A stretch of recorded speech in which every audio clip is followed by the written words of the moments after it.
So then guys, with the launch of the new M4 family for the MacBook Pros, a lot of you guys are wondering, what is the M4 like compared to the M3 inside the MacBook Pro? Well, today I'm going to do a review of specs for you guys. So what I'm going to do is I'm going to do an M3 MacBook Pro versus the M4 MacBook Pro. And let's do a comparison right here, right now. And let's get started. So what you can see here then, we have the MacBook Pro 14-inch M4 on the left, and then we have the older MacBook Pro 14-inch M3 on the right. So let's get started with this comparison, because you'll notice that quite a lot of the bits and pieces inside these MacBooks are very similar. And it's just mainly what's going on underneath the hood are the big changes. But let's get started anyway. So with the display type, what we actually have here is we have a mini LED ProMotion display in both of these MacBook Pros. This is the same display that was introduced, the likes of the M1 Pro and the M1 Max, 14 and 16-inch MacBook Pros back in 2021. And really the actual display technology hasn't changed whatsoever here. It's a very crisp display with mini LED, maybe not as good as some other laptops out there with OLED, but still overall a very good display in 2024. But what we actually have in actual screen size diagonally is that we actually have a 14.2-inch display on these two MacBook Pros. Are exactly the same because they're using a very similar chassis between both of these, so that's why we've got the exact same screen there. And then for the actual screen resolution, they're exactly the same again. We've got a 3024 by 1964 resolution on both of these MacBook Pros. There's no differences here whatsoever. And what that means is, in pixels per inch, if you really wanted to know, it means you're getting 254 pixels per inch on these displays, which is really clear. And definitely if you've used one of the M3 Pros, or let's say you've even used an older MacBook Pro, you will notice the difference. That it's very clear here on one of these panels. They're very great to use. But the actual display refresh rate is actually 120 Hz for both of these, because they're both Pro models, and they've got that ProMotion display, so we can go up to 120 Hz or all the way down to 10 Hz with these displays. But obviously you've got to have the right apps and everything to utilize that, so just be aware of that. But then on to brightness and true tone. Well, the great news is in SDR, you now get up to 1000 nits now on the M4 MacBook Pro, but you still get the current 1600 nits on XDR. Obviously, you've got to have the right kind of content to show that, but overall, yeah, this is amazing to actually see. For the actual processor and the CPU, this is where the changes actually start to happen.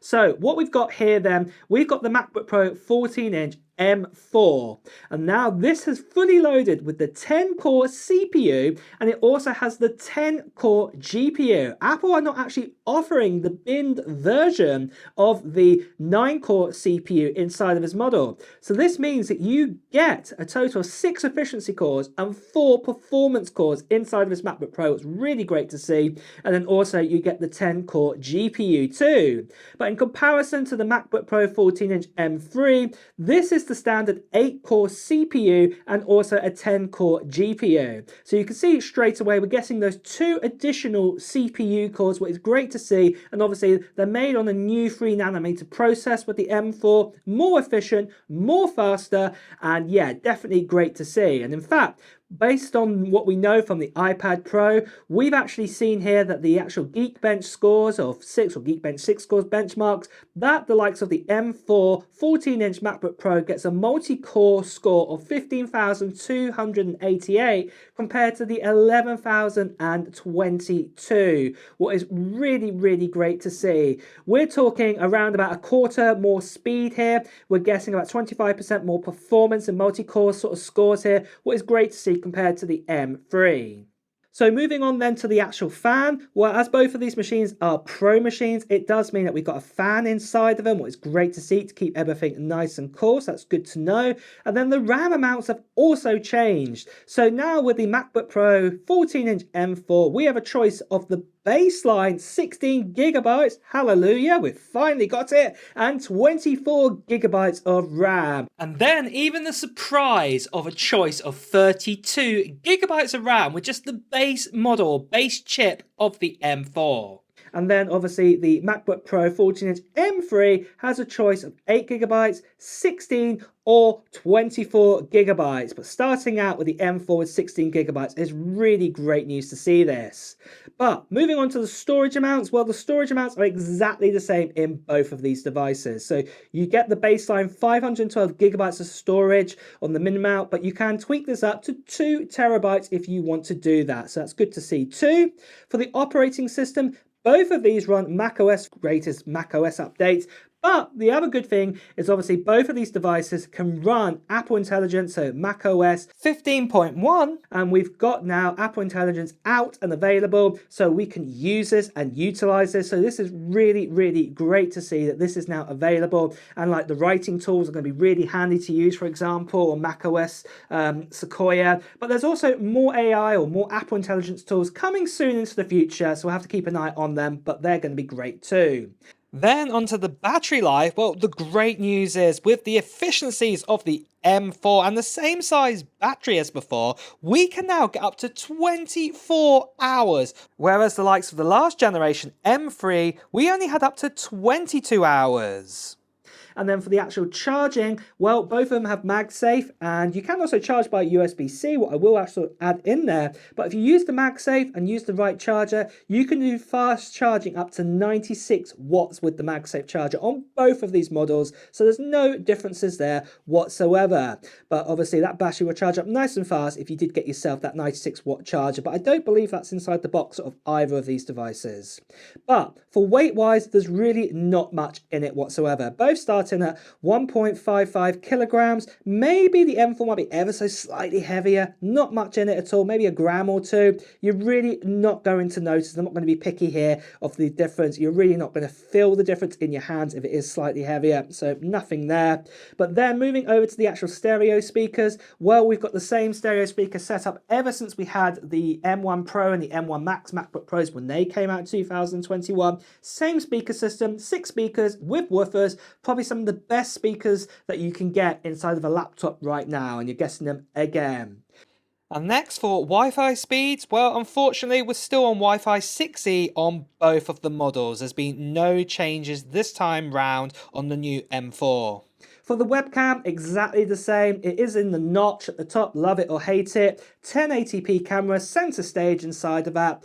And yeah, that's ready to go. And really the quality is identical on both of these devices. You're really not going to see any differences there whatsoever. But then moving on to the price then. The good news is the price has been retained for both these models since when they came out on launch. You can get yourself 512 gigabytes of storage, the lowest amount of RAM, and this will cost you $1,599 US for either of these devices. And I would actually say if you can get yourself, say, a MacBook Pro M3, the 14-inch with 16 gigabytes of RAM, and obviously it's less than $1,599 US, maybe you could opt into that if you can get it for $100 or $200 less than the MacBook Pro 14-inch. I would actually say that. The only other thing I want to throw in there, another little curveball, is to do with ports. I know I haven't made a screen for this. Is that obviously you also get an extra USB-C port as well with the MacBook Pro 14-inch M4 on the side. So there's 3 of them, whereas you only get 2 on the M3. So yeah, if you do need that extra port, maybe the M4 version might be better for you. But for actual colors, this has also changed. So the MacBook Pro 14-inch M3 came in silver and space gray, but for the first time, the standard sort of M series, so the M4 this time, has silver and the new space black that was introduced last year. The space gray has gone now completely, so you can pick that one instead there. But with that then, are you going to be buying yourself a new MacBook Pro? And there we have it then, guys. Like I said, mainly the big differences are all to do with the chip underneath the actual MacBook Pro. And also I'd say, you know, the space black color is definitely a different thing there. And also that extra USB-C port here on the side, what's not on this model, but obviously you will get that. So it's really good to see that Apple added that back in. But like I said, if you can get yourself one of these at a really good deal with maybe even with 16 gigabytes of RAM inside of it, it might be worth investing in one of them, especially if it's like $200 or $300 less than an M4 Pro MacBook Pro.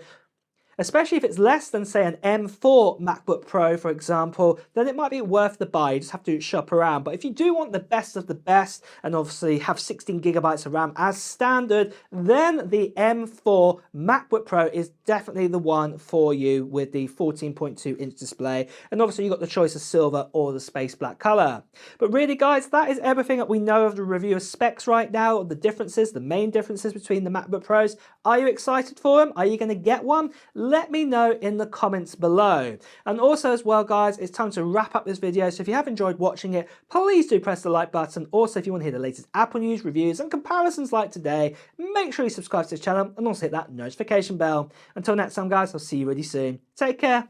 Bye bye.